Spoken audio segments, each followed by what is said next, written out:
Testing, testing. Hey, are you there? How many got that? Okay, you're slow this morning. That's the way Ray Ballew always talks to me when he calls me at some ungodly hour early in the morning at home, about 6 a.m., and I'm just finishing breakfast, and the phone rings, and I know either somebody died or Ray Ballew needs something. So, hey, are you there? He called me at my office one morning. I knew it was Ray Ballew. Nobody calls me at 7:45 in my office. It's my private devotion time, but Ray Ballew can interrupt anybody's private devotion time. I hear this voice, hey, are you there? And I said, no, I'm not. This is Ken Young's answering machine. There was about a 1-second silence. And I thought to myself, I finally got him back. And he goes, haha, you're funny. I didn't get him. However, in your honor, Mr. Ballew,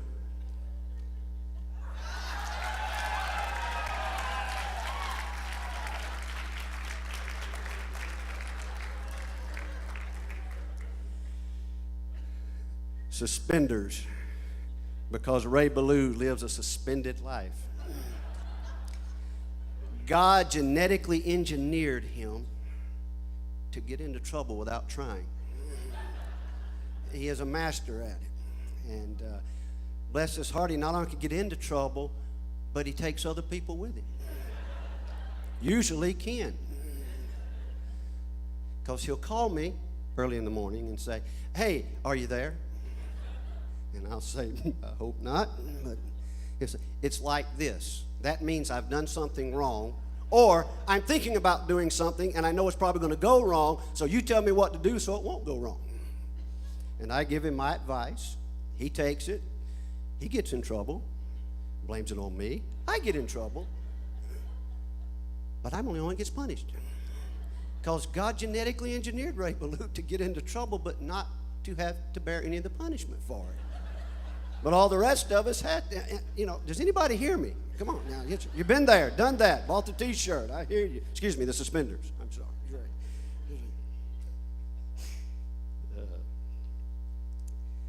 I went up to Ray's office when he always called me over to his office for tea, as always, and I don't know what he put in it, but it sure made you feel good. I'm sure it was something that could get us in trouble. Makes people sing better and those things. But I went over to the office and I couldn't find his office even when I went in it, because there's stuff in there. Lots and lots of stuff. Quit looking at your phone. I'm not on time, Ray. Just quit looking at that.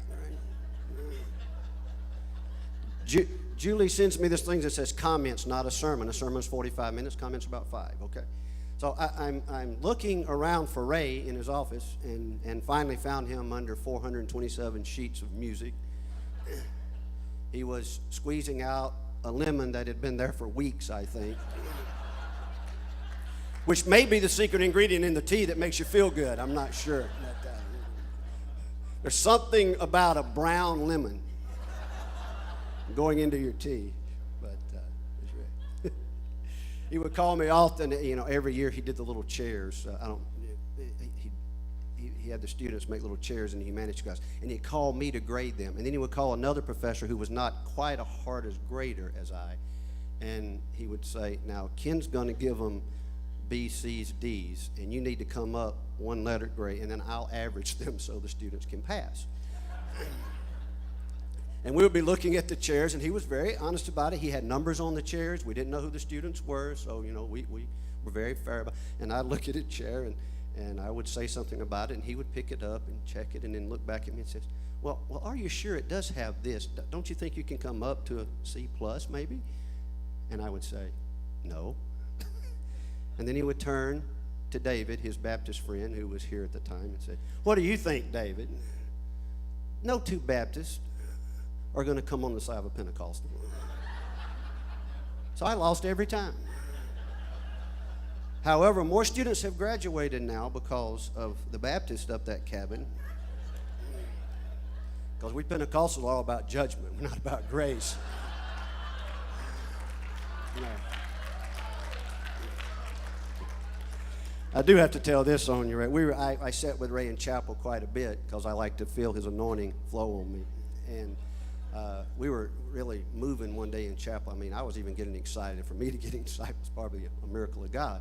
But, you know, I was starting to get into this and all this. And I looked over and I saw Ray Ballew dancing in chapel. And I'm like, well, that's kind of out of character. Not only for Ray Ballew, but for his Baptist upbringing. But he was dancing just as hard as he could go. And I leaned over and I said, Ray, what are you doing dancing? And he looks at me and he points down, and I want to show you how Ray dances. I hope you can see this. I was going to get up on the table, but, you know, there's not one here. And I look down, and Ray Ballew's doing this, and this is how Ray Ballew dances in chapel.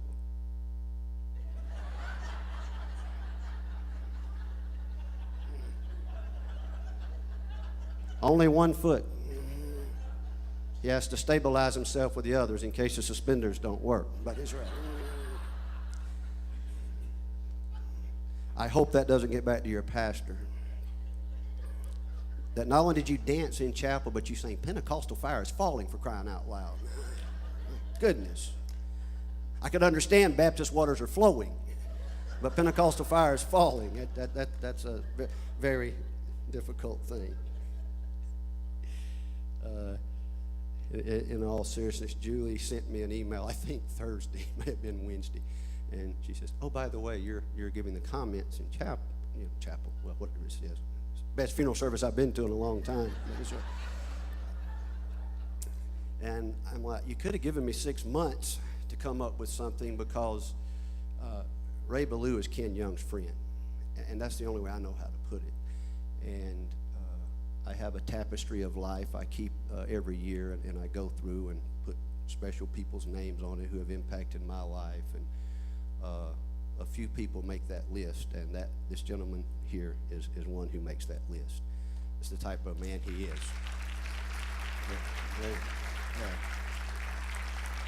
And I was driving home, I think it was Wednesday night or Thursday night, thinking, what am I going to say?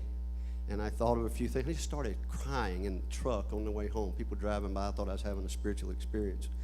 And I was crying, and I'm going to start in just a minute as well. And it's your fault, Ray. Once again, you're leading me into trouble without trying.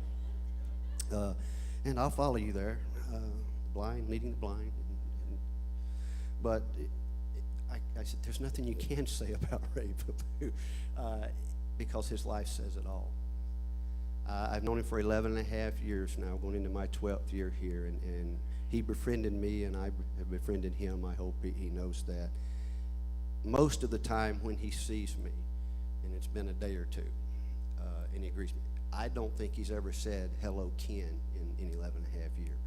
I'm not sure if he even knows my name. But when he sees me, he'll walk up to me and say, hey, friend. Hey, friend.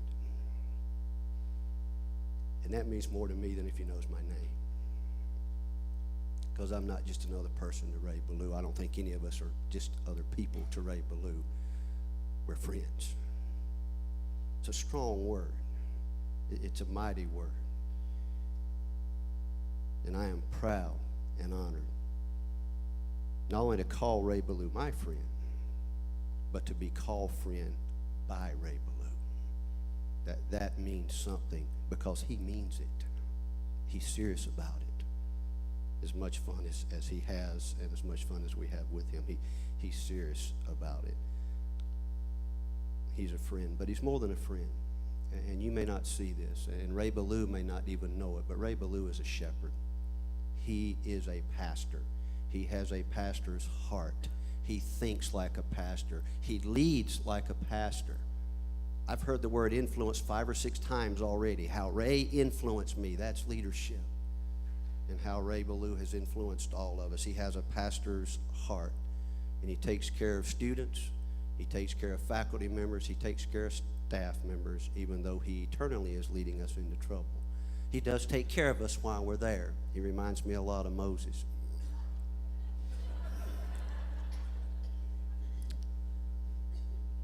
Although Charlton Heston had a little more up top than you did, Ray. That's right. But some of the students you've taught, I've taught, and I know why your hair is not turning gray as much as it is turning loose. Because some of the things are happening to me.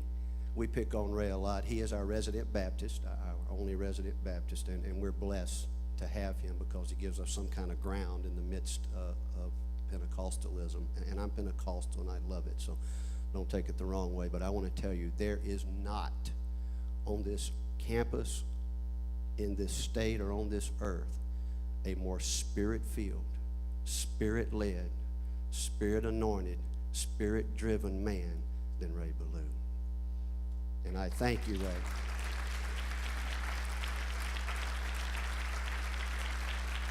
Because you're my friend.